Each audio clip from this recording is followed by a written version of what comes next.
Halo semuanya, perkenalkan nama saya Vika Aster dari SLOS IPA 3 akan membahas soal ulangan tentang dinamika rotasi. Soal pertama yang akan saya bahas adalah torsi dan inersia. Di sini saya akan menjelaskan pembahasan soal tentang dinamika rotasi. Jadi, diketahui soalnya seperti ini. Nah, ini diketahuinya panjang AB 200 cm. Nah, AC sama dengan CD sama dengan DE sama dengan EB sama dengan 200. Maka ini kan persamaannya ada 4. Jadi 200 bagi 4 sama dengan 50 cm diubah ke 0,5 meter. Nah, ditanyakannya jika torsi sigma torsi jika poros berada di C, berada di sini ya. Jadi TA-nya ini rumus torsi kan F dikali R. Tapi dia kan membentuk sudut nih. Di sini 37 derajat.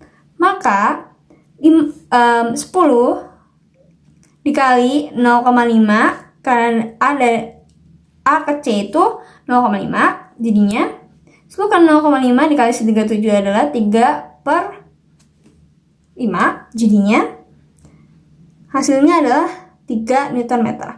Jadi kenapa ini hasilnya minus?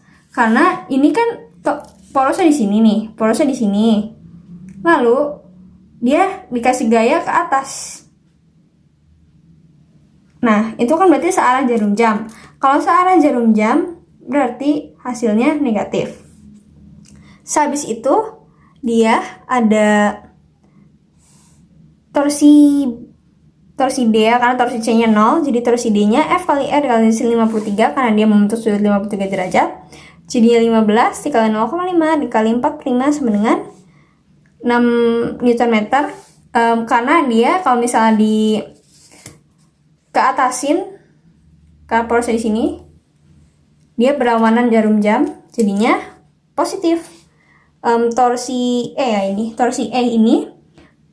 cuma ada F-nya doang, nggak ada gaya ke berapa derajatnya. Jadi F kali R sama dengan 10 kali 1. Karena ini dari E ke C itu 1. E ke D itu 0,5, D ke C itu 0,5. Jadi ditambah jadi 1. Jadinya terakhir TB-nya itu kan membentuk sudut 37 derajat. Jadi F kali R dikali 37 derajat. 20 kali 1,5 sama dikali 3/5 sama dengan plus 18 Nm. Jadi hasilnya adalah 31 Nm. Soal pembahasan dinamika rotasi nomor 2, jadi diketahuinya itu M-nya 2 kg. Nah, inersianya itu 0,24 kg, tapi itu porosnya di tengah. Yang ditanyakan itu inersia batang jika rotasi dipindah pada ujung batang. Nah, diketahui kalau misalnya ini kan silinder batang silinder. Nah, itu porosnya di tengah itu inersianya itu 1/12 ml kuadrat.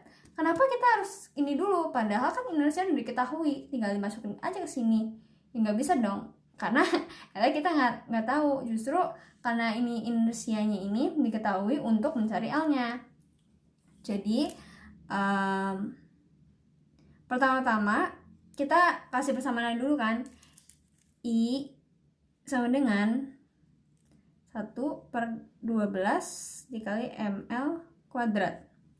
Nah, I-nya itu kan 0,24. 0,24 sama dengan ini, oke?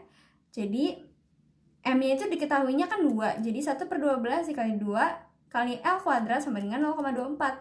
12 sama 2 bisa dicoret jadi 6. Jadinya 1/6 dikali L kuadrat sama dengan 0,24. L kuadrat sama dengan 0,24 kali 6. L kuadrat ini maksudnya. L kuadrat sama dengan 1,44. Ini kalau misalnya ditanyain L-nya ya. Nah, karena ini kan batang pejalnya itu kan yang